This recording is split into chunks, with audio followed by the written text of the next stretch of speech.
الله الرحمن الرحيم أو لأنها تشتمل على ما فيه من الثناء على الله عز وجل وتعبد بأمره ونهيه وبيان وعده ووعيده أو على جملة معانيه من الحكم النظرية والأحكام الأمرية التي هي سلوك الطريق المستقيم سلوك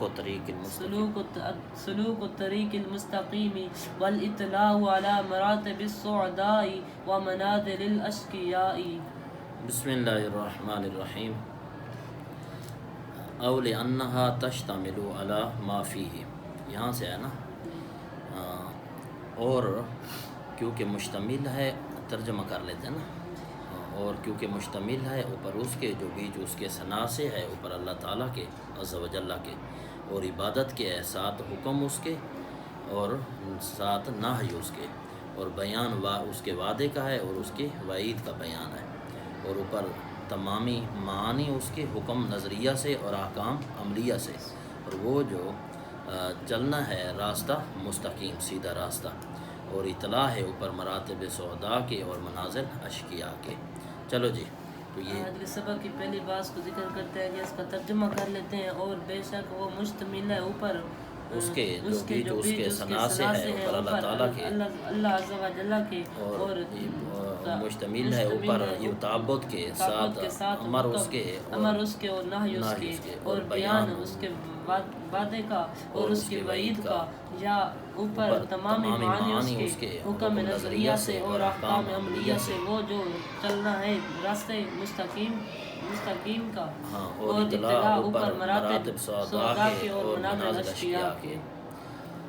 تو آج کے سبق کی دوسری بات، لأنها تشتمل، تو اس کا عطف ہے نا، او لأنها تشتمل، تو یہ عطف کہاں ہے، عطف اس کا کہاں ہے. چلو جی، آج کی سبق کی دوسری بات کو ذکر کرتے ہیں کہ او لأنها تشتمل. اب یہاں پر جو عطف ہے، یہ عطف کہاں ہے؟ تو اس کا عطف، کیونکہ عطف ہوتا ہے مناسب کا مناسب پر، عطف ہوتا ہے مناسب کا مناسب پر، تو اس کا عطف لأنها مفتتحہ آیا ہے نا پیچھے، مفتتحہ، تو اس پر ہے، تو عطف ہوتا ہے مناسب کا مناسب پر، اس کا عطف جو ہے لأنها مفتتحہ پر ہے، کہ یہ ام القرآن کی دوسری وجہ تسمیہ ہے. تو پہلی وجہ تسمیہ لأنها مفتتحہ ہے، اور دوسری وجہ تسمیہ جو ہے نا لأنها تشتمل ہے، تو یہ ام القرآن کی دوسری وجہ تسمیہ ہے. چلو جی، اس کا جواب دیتے ہیں کہ عطف جو ہے وہ مناسب کا مناسب پر ہوتا ہے، تو اس کا عطف جو ہے وہ لأنها مفتتحہ پر ہے. یہ جو ہے قرآن پاک کی دوسری وجہ تسمیہ ہے. پہلی تھی ام القرآن کی دوسری وجہ تسمیہ ہے، تو پہلی وجہ تسمیہ آئی لأنها مفتتحہ، اور دوسری وجہ تسمیہ ہے لأنها تشتمل. تو آج کے سبق کی دوسری بات، آج کے سبق کی تیسری بات، تو سورۃ فاتحہ کو ام القرآن کہتے ہیں. سورۃ فاتحہ کو ام القرآن کہتے ہیں کہ یہ 3 مضامین پر مشتمل ہے. سورۃ فاتحہ کو ام القرآن کہتے ہیں کیونکہ یہ 3 مضمون پر مشتمل ہے، 3 مضامین پر مشتمل ہے. حمد و ثنا، اللہ تعالیٰ کی حمد و ثنا. تو الحمدللہ رب العالمین الرحمن الرحیم مالک یوم الدین، اتنے تک اللہ تعالیٰ کی حمد و ثنا ہے. اور دوسرا تعبد ہے، عبادت اس کے امر اور اس کے نہی پر مشتمل ہے. تو ایاک نعبد و ایاک نستعین، تو اس میں عبادت کا ذکر ہے، اس کے اوامر اور نواہی کا ذکر ہے. اور تیسرا ہے کہ وعد اور وعید پر مشتمل ہے. صراط الذین انعمت علیہم، یہ جو آگے تک آخر آیت تک یہ جو ہے، تو اس میں وعد اور وعید ہے، اس پر مشتمل ہے. تو سورۃ فاتحہ جو ہے، سورۃ فاتحہ یہ قرآن مجید کے مضامین پر اجمالاً مشتمل ہے. سورۃ فاتحہ قرآن مجید کے مضامین پر اجمالاً مشتمل ہے. تو اس سے آگے اس کا مضمون چلتا ہے، اس کی تفصیل چلتی ہے. تو ام القرآن کہتے ہیں مکہ شریف کو، ام القرآن کہتے ہیں مکہ شریف کو. تو مکہ شریف ویسے ام کا معنی تو اصل ہوتا ہے نا، تو مکہ شریف کو ام القرآن اس وجہ سے کہتے ہیں کہ اسی سے آگے زمین پھیلی ہوئی ہے، اس سے زمین آگے پھیلی ہوئی ہے. اسی طرح فاتحہ بھی اصل ہے، سورۃ فاتحہ بھی اصل ہے کہ یہ تمام مضامین کو اجمالاً شامل ہے. سورۃ فاتحہ تمام مضامین کو اجمالاً شامل ہے. تو اس سے آگے مضامین کی تفصیل نکلتی ہے. تو یا ام القرآن، ام کا معنی والدہ ہے، تو والدہ کو والدہ اس لیے کہتے ہیں کہ وہ اپنے پیٹ میں ولد کو لیے ہوئے ہوتی ہے، اپنے پیٹ میں ولد کو لیے ہوئے ہوتی ہے۔ تو جب وہ بچہ پیٹ سے نکلتا ہے تو اس کا اظہار ہوتا ہے، جیسے بچہ پیٹ سے نکلتا ہے تو اس کا اظہار ہوتا ہے۔ تو اسی طرح سورۃ فاتحہ جو ہے اجمالاً تمام مضامین، یعنی اس میں اللہ تعالیٰ کی حمد و ثنا بھی ہے اور اللہ تعالیٰ عبادت بھی ہے، اوامر و نواہی بھی ہے، وعد و وعید بھی ہے، اجمالاً شامل ہے۔ تو پھر آگے جو سورۃ فاتحہ ختم ہوتی ہے تو آگے کو اس کی تفصیل کا اظہار ہوتا ہے، اس کی تفصیل ذکر کی جاتی ہے۔ تو یہ اس لیے اس کو کہتے ہیں۔ چلو جی، آج کے سبق کی تیسری بات کو ذکر کرتے ہیں کہ سورۃ فاتحہ کو القرآن کہتے ہیں، اس وجہ سے کہ اس میں جو ہے سورۃ یہ فاتحہ میں جو ہے 3 مضمون ہے۔ پہلا یہ کہ اس میں حمد و اللہ ثنا تعالیٰ پر کی حمد و مشتمل ثنا ہے، پر مشتمل ہے، اور دوسرا یہ کہ اس کی عبادت، اس کے اوامر و نواہی پر مشتمل ہے، امر و نہی پر مشتمل ہے، اور تیسرا جو ہے اس کے وعد و وعد وعید پر یعنی مشتمل ہے۔ تو الحمد سے لے کر مالک یوم الدین تک حمد و ثنا ہے، حمد و ثنا ہے، اور پھر اس سے آگے جو ہے ایاک نعبد و ایاک نستعین، یہ عبادت ہے، اس کے اوامر اور نواہی کا ذکر ہے، اور صراط الذین انعمت، یہ آخر تک جو ہے یہ وعدے اور اس کے وعید کا ذکر ہے۔ تو ام القرآن جو ہے یہ سورۃ فاتحہ کے مضامین، سورۃ فاتحہ جو ہے یہ اپنے مضامین پر اجمالاً مشتمل ہے، سورۃ فاتحہ جو ہے یہ اپنے مضامین پر اجمالاً مشتمل ہے۔ اس سے آگے مضمون چلتے ہیں، ان کی تفصیل ذکر کی جاتی ہے۔ تو جس طرح ام القرآن مکہ شریف کو کہا جاتا ہے، تو پھر مکہ شریف سے جو ہے آگے زمین پھیلی ہوئی ہے، تو اسی طرح سورۃ فاتحہ جو ہے اس میں اجمال ہے، تو اس سے آگے جو ہے وہ تفصیل ذکر کی گئی ہے، اس سے آگے تفصیل بیان کی جاتی ہے۔ سورۃ الفاتحہ کو ام القرآن کہتے ہیں۔ دوسرا ام کا معنی ہوتا ہے والدہ، تو والدہ کیونکہ اصل ہوتی ہے وہ اپنے ولد کو پیٹ میں لیے ہوئے ہوتی ہے، تو جب وہ بچہ پیدا ہوتا ہے، ولد پیدا ہوتا ہے، تو اس سے اس کا اظہار ہوتا ہے۔ اسی طرح قرآن میں اپنا سورۃ فاتحہ نے بھی تمام مضامین کو اپنے پیٹ میں لیا ہوا ہے، تو آگے پھر قرآن مجید جیسے شروع ہوتا ہے تو اس سے تفصیل ہوتی ہے۔ ٹھیک ہو گیا۔ آج کے سبق کی تیسری بحث، آج کے سبق کی چوتھی بحث، فاتحہ جو ہے یہ عبادت پر مشتمل ہے۔ یہ تو آپ کی بات ٹھیک ہے کہ فاتحہ، سورۃ فاتحہ عبادت پر مشتمل ہے، یہ تو درست ہے، لیکن کہ امر اور ناہی پر مشتمل ہے، تم نے کہا اوامر اور نواہی پر مشتمل ہے، تو اس کا تو ذکر نہیں ہے، کہیں امر آیا ہو یا ناہی آئی ہو تو اس کا ذکر نہیں ہے۔ تو پھر یہ کہنا کہ سورۃ فاتحہ عبادت پر مشتمل ہے یہ تو ٹھیک ہے، لیکن یہ کہنا کہ اوامر اور نواہی پر مشتمل ہے یہ درست نہیں ہے۔ چلو جی، آج کے سبق کی چوتھی بات کو ذکر کرتے ہیں کہ آپ نے کہا کہ سورۃ فاتحہ جو ہے یہ عبادت پر مشتمل ہے اور اوامر اور نہی پر مشتمل ہے۔ عبادت پر تو مشتمل ہے لیکن اوامر اور نہی پر تو یہ مشتمل نہیں ہے، نواہی پر تو مشتمل نہیں ہے۔ تو پھر آپ کا یہ کہنا کہ یہ عبادت اور اوامر اور نہی پر مشتمل ہے، عبادت پر تو مشتمل ہے لیکن اوامر اور نہی کہنا یہ درست نہیں ہے۔ تو اس کا جواب یہ ہے کہ ایاک نعبد و ایاک نستعین جو آیا ایاک نعبد، تو عبادت جو یہاں ذکر کی گئی یہ مطلق عبادت نہیں ہے، مطلق عبادت نہیں ہے، بلکہ اللہ کی عبادت ہے، اللہ کی عبادت ہے۔ اللہ کی عبادت جو ہے نا اللہ کے اوامر کا امتثال ہے اور اس کے نواہی کا امتثال ہے، کہ جن چیزوں کو اللہ تعالیٰ نے حکم دیا ہے ان کو لینا، ان کا امتثال کرنا، اور جن چیزوں سے منع کیا ہے ان چیزوں سے بچنا۔ اس میں اگرچہ بالکلیہ صیغوں کے اعتبار سے، لفظی اعتبار سے موجود نہیں ہے اوامر و نواہی، لیکن ضمناً اوامر و نواہی موجود ہیں، کیونکہ عبادت سے مراد مطلق عبادت نہیں ہے، بلکہ وہ عبادت ہے، بلکہ عبادت اللہ تعالیٰ کی ہے۔ تو اللہ کی عبادت جو ہے اللہ کے اوامر کا امتثال ہے، اور اسی طرح اللہ کے نواہی کا امتثال ہے، جن سے رب تعالیٰ نے منع کیا ہے ان سے رکنا ہے۔ چلو جی، اس کا جواب دیتے ہیں کہ عبادت سے جو ہے عبادت سے مراد اللہ تعالیٰ کی عبادت ہے، اور مطلق عبادت نہیں ہے بلکہ اللہ تعالیٰ کی عبادت ہے، اور اس میں جو ہے اوامر کا امتثال ہے، اوامر کا امتثال ہے، کہ جن چیزوں کا اللہ تعالیٰ نے حکم دیا ہے ان کو کرنا، اور جن سے منع فرمایا ہے ان سے رک جانا۔ تو گویا کہ اوامر و نواہی بھی آ گئے۔ تو آج کے سبق کی پانچویں بحث، بیان وعدہ و وعیدہ جو ذکر کیا گیا ہے، بیان وعدہ و وعیدہ، تو اس صورت میں وعدہ و وعیدہ تو انعمت تم نے کہا کہ انعمت علیہم سے آگے تک یہاں وعدے ہیں اور وعیدوں کا ذکر ہے، وعدوں کا اور وعیدوں کا ذکر ہے۔ انعمت علیہم میں وعدہ تو نہیں ہے اور نہ یہ وعدے پر مشتمل ہے۔ تو اور یہ بھی ضروری نہیں ہے کہ جب انعام کیا جائے تو انعام وعدے پر ہو، تو گاہے ایسا بھی ہوتا ہے کہ وعدہ نہیں ہوتا، انعام دیا جاتا ہے، کہ یہاں انعام کا تو ذکر ہے لیکن انعام کے ذکر سے یہ تو مراد نہیں ہے کہ وعدہ بھی ہے۔ تو تمہارا یہ کہنا کہ وعد اور وعید پر وعید کا بیان ہے تو یہ درست نہیں ہے، کیونکہ انعمت علیہم میں انعام کا ذکر تو ہے لیکن وعدے کا ذکر نہیں ہے۔ چلو جی، آج کے سبق کی 5ویں بات کو ذکر کرتے ہیں کہ یہاں پر جو آیا بیان وعد ہی و وعید ہی، تو یہاں پر جو ہے قرآن مجید میں انعمت علیہم میں جو ہے انعام کا ذکر تو ہے لیکن وعدے اور وعید کا ذکر تو نہیں ہے، وعدے کا ذکر نہیں ہے، تو اسی طرح وعید کا بھی ذکر نہیں ہے، کیونکہ انعام سے پہلے ضروری تو نہیں ہے کہ اپنا وعد بھی ہو، اور اسی طرح وعید سے پہلے جو ہے ضروری تو نہیں ہے اپنا کسی سزا جو دی جا رہی ہے اور اس میں اس کو کیا کہتے ہیں اپنا وعید جو ہے، تو غضب جو ہے غضب سے پہلے وعید بھی ہو، یہ تو ضروری نہیں ہے۔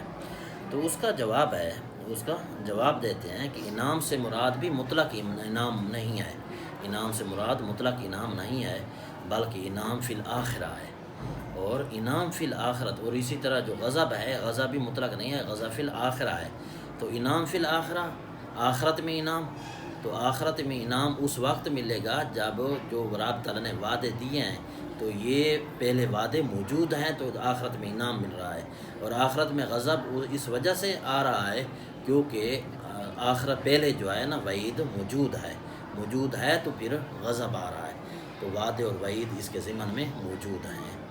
چلو جی، اس کا جواب دیا کہ انعام سے مراد مطلق انعام نہیں ہے بلکہ انعام فی الآخرہ ہے، اور غضب سے مراد بھی مطلق غضب نہیں ہے بلکہ غضب فی الآخرہ ہے۔ تو یہ جو انعام مل رہا ہے تو پہلے جو ہے وعدے پہلے دنیا میں وعدے موجود ہیں، وعدے اللہ تعالیٰ کے موجود ہیں تو پھر انعام آ رہا ہے آخرت میں، اور اسی طرح اللہ تعالیٰ کا وعیدیں موجود ہیں تو پھر غضب آ رہا ہے۔ ویسے تو اللہ تعالیٰ کسی کو عذاب نہیں عطا فرماتا نا، نہیں دیتا۔ تو یہ کتنی باتیں ہو گئیں؟ 5۔ آج کے سبق کی 6ٹھی بات، یہ جو ذکر کیا ہے اولا جملۃ معانی من الحکم نظریت، اس کا عطف کہاں ہے؟ تو اس کا عطف جو ہے پیچھے جو آیا ہے کہ علی ما فیہ من الثناء، اس کا عطف اسی پر ہے، علی جملہ تک عطف جو ہے نا علی ما فیہ پر ہے، من الثناء علی اللہ تعالی و تعبد بامرہ و نہیہ پر اس کا عطف ہے۔ چلو جی، آج کے سبق کی 6ٹھی بات کو ذکر کرتے ہیں کہ اولا جملۃ معانی، اس کا عطف جو ہے کہاں پر ہے؟ تو اس کا عطف جو ہے علی ما فیہ من الثناء علی اللہ عز و جل، اس کا عطف جو ہے اس پر ہے، اسی علی ما فیہ پر ہے۔ اب جو معطوف علیہ ہے علی ما فیہ، یہ ام القرآن کی جو وجہ تسمیہ ہے، ام القرآن کی وجہ تسمیہ ہے، تو معطوف بھی ام القرآن کی وجہ تسمیہ بنے گا۔ تو جس طرح معطوف علیہ علی ما فیہ، تو یہ وجہ تسمیہ ہے ام القرآن کی، تو معطوف بھی وجہ تسمیہ بنے گا، یہ تیسری وجہ ہوگی، وہ تیسری وجہ تسمیہ بنے گی۔ پہلی وجہ تسمیہ کون سی تھی؟ لأنها مفتتح، اور دوسری تھی لأنها تشتمل على ما فیہ، اور تیسری ہوگی اولا جملۃ معانی، تو یہ تیسری وجہ تسمیہ بنے گی قرآن مجید کی۔ ام القرآن کیوں کہا گیا ہے سورۃ فاتحہ کو؟ کیونکہ سورۃ فاتحہ جو ہے قرآن مجید کے جملہ معانی کو اجمالاً شامل ہے، کیونکہ سورۃ فاتحہ قرآن مجید کے جملہ معانی کو اجمالاً شامل ہے۔ تو جیسے جو ہے والد پر مشتمل ہوتی ہے، تو اسی طرح یہ بھی تمام قرآن مجید کے احکام کو اجمالاً شامل ہے۔ چلو جی، تو اب جو ہے یہ اس کا عطف جو ہے علی ما فیہ من الثناء پر ہے، تو اب یہ جو ہے یہ قرآن پاک کی جو ہے تیسری وجہ تسمیہ ہوگی، کہ پہلی ہے کہ لأنہا مفتتحہ، اور دوسری ہے لأنہا تشتمل علی ما فیہ من الثناء، اور تیسری ہے اولا جملۃ معانیہ، یعنی یہ جو ہے یہ معطوف ہے، اور معطوف کا عطف جو ہے معطوف علیہ جو وجہ تسمیہ ہے تو یہ بھی وجہ تسمیہ ہے، پھر معطوف کی وہی وجہ تسمیہ ہے، معطوف بھی وجہ تسمیہ ہے، معطوف تو یہ ام القرآن کو ام القرآن کیوں کہا جاتا ہے؟ سورۃ فاتحہ کو ام القرآن کیوں کہا جاتا ہے؟ کیونکہ تیسری وجہ یہ ہے کہ قرآن مجید سورۃ فاتحہ جو ہے جملہ قرآن مجید کے معانی کو اجمالاً شامل ہے، تو اسی وجہ سے اس کو ام القرآن کہتے ہیں۔ تو کا معنی بھی والد پر اپنے بچے پر مشتمل ہوتی ہے، تو اس کو بھی اس وجہ سے کہتے ہیں کہ یہ تمام معانی پر مشتمل ہوتی ہے۔ تو آج کے سبق کی 7ویں بحث کہ تیسری اور دوسری جو وجہ تسمیہ بیان کی گئی ہے، تیسری لأنہا تشتمل علی ما فیہ، تو اور اسی طرح جو تیسری جو وجہ بیان کی گیا ہے کہ علی جملۃ معانی من الحکم النظریۃ، تو اس میں فرق کیا ہے؟ اس میں فرق کیا ہے؟ تو فرق یہ ہے کہ پہلی جو وجہ تسمیہ ہے اس کا تعلق ہے الفاظ کے ساتھ، پہلی کا تعلق جو ہے اس کا پہلی وجہ تسمیہ کا تعلق ہے الفاظ کے ساتھ، اور دوسری اور تیسری کا تعلق جو ہے وہ معانی کے ساتھ ہے، دوسری اور تیسری وجہ تسمیہ کا تعلق معانی کے ساتھ ہے۔ چلو جی، آج کے سبق کی 7ویں بات کو ذکر کرتے ہیں کہ یہ جو دوسری اور تیسری وجہ تسمیہ ہے اس کا پہلی کے ساتھ تعلق کیا ہے؟ دوسری اور تیسری آپس میں فرق کیا ہے؟ فرق کیا ہے؟ تو اس کا جواب دیا کہ جو پہلی وجہ تسمیہ ہے، پہلی نہیں، وہ پہلی سے مراد وہ جو دوسری وجہ تسمیہ ہے اس کا تعلق الفاظ کے ساتھ ہے، اور تیسری ہے اس کا تعلق معانی کے ساتھ ہے، کیونکہ وہاں الفاظ ہے نا، لأنہا تشتمل علی ما فیہ من الثناء، تو ثنا بیان کرنا، عبادت، اوامر و نواہی، تو اس کا تعلق الفاظ کے ساتھ ہے، علی جملۃ معانی ہے، اس کا تعلق تیسری وجہ تسمیہ کا تعلق معانی کے ساتھ ہے۔ تو یہ 7 باتیں ہو گئیں۔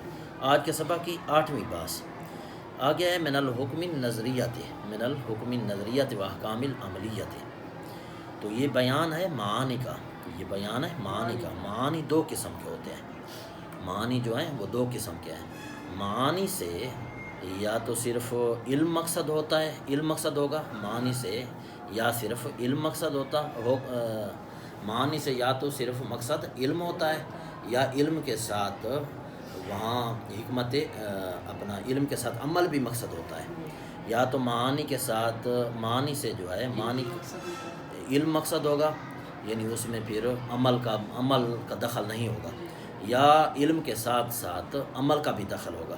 اگر صرف معانی سے علم مقصد ہے تو یہ ہے حکمت نظریہ، اگر صرف علم مقصد ہے تو یہ حکمت نظریہ ہے۔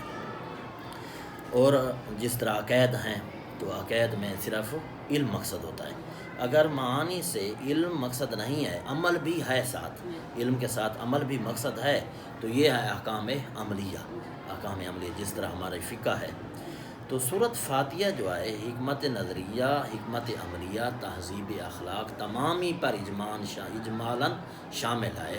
سورۃ فاتحہ حکمت علمیہ اور حکمت نظریہ، حکمت عملیہ، اور اسی طرح تہذیب اخلاق تمامی پر اجمالاً شامل ہے، تمامی پر اجمالاً مشتمل ہے۔ تو الحمدللہ سے مالک یوم الدین تک یہ آ گیا عقائد و نظریات، اور اس کے بعد جو ہے آگے آ گئے فقہ، یعنی عبادت اور یہ چیزیں۔ چلو جی، آج کے سبق کی 8ویں بات کو ذکر کرتے ہیں کہ من الحکم النظریۃ والاحکام العملیۃ، یہ جو ذکر کیا، علم جو ہے معنی جو ہے وہ 2 قسم کے ہوتے ہیں، کہ ایک اور معنی جو ہے ان سے علم صرف علم مقصد ہوتا ہے، کرنا مقصد ہوتا ہے، اور دوسرا جو ہے وہ علم حاصل کرنے کے ساتھ عمل بھی مقصد ہوتا ہے۔ اگر جو ہے علم کے ساتھ اگر صرف علم مقصد ہو تو حکمت نظریہ کہتے ہیں، جس طرح عقائد ہو گئے، اور اگر جو ہے علم کے ساتھ عمل بھی حاصل کرنا مقصد ہو تو اس کو جو ہے احکام عملیہ کہتے ہیں۔ اور یہ سورۃ فاتحہ جو ہے یہ احکام عملیہ اور احکام نظریہ اور تہذیب اخلاق کو جو ہے اجمالاً شامل ہے۔ تو الحمدللہ رب العالمین الرحمن الرحیم مالک یوم الدین سے عقائد آ گئے، اور پھر آگے جو ہے نا عبادات، یہ فقہ آ گئی، یعنی جو حکمت عملیہ ہے اور تہذیب اخلاق وہ آ گئے۔ آج کے سبق کی 9ویں بات التی ہی، کس طرح ہے؟ التی سلوک و طریق المستقیم، التی ہی سلوک و طریق المستقیم۔ تو پیچھے متعدد چیزیں آئی ہیں، جملہ معانی بھی آیا ہے، حکمت نظریہ بھی آئی ہے، حکمت عملیہ بھی آئی ہے. تو اللتی ہی سلوک و طریق المستقیم، یہ ہے تو صفت کس کی ہے؟ یہ صفت بن رہی ہے، تو یہ صفت کس کی ہے؟ چلو جی آج کے سبق کے 9ویں باس کو ذکر کرتے ہیں کہ اللہ تی یا سلوک و طریق المستقیم. یہ پیچھے جو ہے متعدد چیزیں آئی ہیں، یہ جملہ صفت ہے، جملہ معانی بھی آیا ہے، جملہ معانی بھی آیا ہے، اور حکم نظریہ اور احکام عملیہ بھی آیا ہے. تو یہ کس کی صفت ہے؟ یہ صفت بن رہی، تو یہ کس کی صفت ہے؟ تو اس کا جواب یہ ہے کہ یہ صفت جو ہے، یہ جملہ جو صفت ہے، یہ صفت جملہ معانی، قرآن مجید کے جو جملہ معانی ہیں ان کی صفت واقع ہو رہی ہے. قرآن مجید کی جملہ معانی کی صفت واقع ہو رہی ہے، اور وہ سلوک ہے طریق مستقیم کا، اور وہ سلوک ہے طریق مستقیم کا، اور اطلاع مراتب سعداء اور منازل اشقیاء پر. تو اس طرح بن جائے گی. چلو جی اس کا جواب دیا کہ یہ جو ہے یہ صفت علی جملۃ معانی ہی کی ہے، یعنی یہ جو اللتی ہی سلوک الطریق المستقیم، یہ جملہ جو ہے صفت واقع ہو رہا ہے، علی جملۃ معانی ہی کی صفت واقع ہو رہا ہے. تو پھر اس کا معنی بنے گا کہ جملہ معانی قرآن کے وہ سلوک ہے طریق مستقیم کا، اور اطلاع مراتب سعداء کے اور منازل اشقیاء کے. تو آج کے سبق کی 10ویں باس، صفت جو اپنا اللتی صفت ہے جملہ معانی کی، تو سلوک کا حمل ہیہ کے اوپر یہ درست نہیں ہے، یہ صحیح نہیں ہے. اور اسی طرح اطلاع کا بھی عمل، یہ بھی اطلاع کا بھی حمل ہوگا نا ہیہ پر، یہ بھی درست نہیں ہے، کیونکہ سلوک کا معنی ہوتا ہے چلنا، اور اسی طرح اطلاع کا معنی ہوتا ہے اطلاع کرنا. تو یہ چلنا یا اطلاع کرنا تو نہیں ہے، یہ تو فعل ہیں، مصدر ہیں. جملہ معانی پر ان کا حمل درست نہیں ہے. جملہ معانی کوئی چلنا تو نہیں ہے، راہ چلنا، کوئی چلنا تو نہیں ہے. تو پھر اس کا یہ جو تم نے کہا کہ اس کی صفت ہے، تو اس کا حمل درست نہیں بنے گا، چلو جی آج کے سبق کی 10ویں باس کو ذکر کرتے ہیں کہ آپ نے جو کہا کہ اللہ تعالیٰ سلوک و طریق المستقیم، یہ جو ہے صفت واقع ہو رہی ہے علی جملۃ معانی ہی کی، تو یہ سلوک جو ہے اس کا حمل ہوگا ہیہ پر، اور اطلاع جو ہے اس کا بھی حمل ہوگا ہیہ پر. تو یہ حمل جو ہے یہ ہیہ پر درست نہیں ہے، کیونکہ یہ جو ہے یہ مصدر ہے، سلوک اور اطلاع جو ہے یہ دونوں مصدر ہے. تو واصف کا حمل ذات پر جائز نہیں ہے. تو پھر جملہ یہ ہوگا کہ جملہ معنی جو ہے نا وہ چلنا ہے، تو جملہ معنی چلنا تو نہیں ہے. تو اس کا جواب یہ ہے کہ یہاں جو ہے مضاف کا حذف ہے. اللتی ہی تفید سلوک طریق، تو اس طرح عبارت بنے گی، اللتی ہی تفید سلوک الطریق، کہ وہ جو فائدہ دیتی ہے چلنے کے راستے کا. تو جملہ معنی جو افادہ کرتے ہیں سلوک کا اور اطلاع کا، تو یہ پھر معنی درست بنے گا. چلو جی اس کا جواب دیا کہ یہاں پر جو ہے یہاں جو ہے نا مضاف کا حذف ہے، وہ ہے تفید سلوک الطریق. پھر عبارت اس طرح بنے گی کہ اللہ تعالیٰ تفید سلوک الطریق، والاطلاع ولا مراتب السعداء. تو جملہ معنی جو ہیں افادہ کرتے ہیں سلوک کا اور اطلاع کا، تو یہ پھر معنی درست بنے گا. اب جو سلوک کے طریق مستقیم کا افادہ ہے وہ اہدنا الصراط المستقیم کر رہا ہے. سلوک کے طریق مستقیم کا افادہ اہدنا الصراط المستقیم سے ہو رہا ہے. اور انعمت علیہم یہ مراتب سعداء ہیں، اور غیر المغضوب جن پر غضب ہے، جو مغضوب شدہ ہیں، تو یہ مراتب اشقیاء پر اطلاع کا افادہ کر رہے ہیں. چلو جی اب جو ہے سلوک طریق المستقیم کا افادہ اہدنا الصراط المستقیم کر رہا ہے، اور انعمت علیہم یہ مراتب سعداء ہیں، اور غیر المغضوب جن پر غضب کیا گیا ہے، تو یہ مراتب اشقیاء ہیں. تو یہ مراتب اشقیاء کا افادہ ہو رہا ہے. تو آج کے سبق کی 10 باتیں مکمل ہو گئی.